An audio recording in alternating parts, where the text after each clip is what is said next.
David a beaucoup appris de son premier métier. Ainsi, quand le prophète Nathan lui reproche son grave péché, de Samuel 12, 1, 15, David comprend immédiatement qu'il a été un mauvais pasteur, qu'il a dérobé à un autre homme l'unique brebis qu'il aimait, qui n'est plus un humble serviteur, mais un malade de pouvoir, un braconnier qui tue et qui pille. Un second trait caractéristique de David est son âme de poète.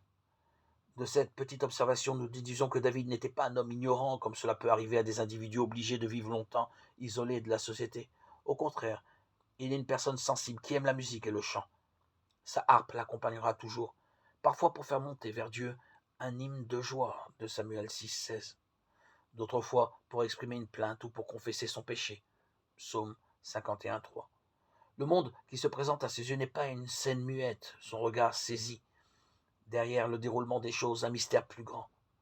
La prière naît précisément de la conviction que la vie n'est pas quelque chose qui nous glisse dessus, mais un mystère stupéfiant qui suscite en nous la poésie, la musique, la gratitude, la louange ou bien la plainte, la supplication.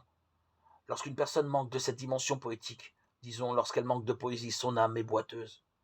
La tradition veut que David ait été le grand artisan de la composition des psaumes. Ceux-ci contiennent souvent, au début, une référence explicite au roi d'Israël et à certains des événements plus ou moins nobles de sa vie.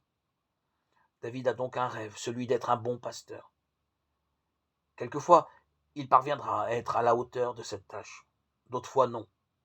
Mais ce qui importe dans le contexte de l'histoire du salut, c'est qu'il est la prophétie d'un autre roi, dont il n'est que l'annonce et la préfiguration.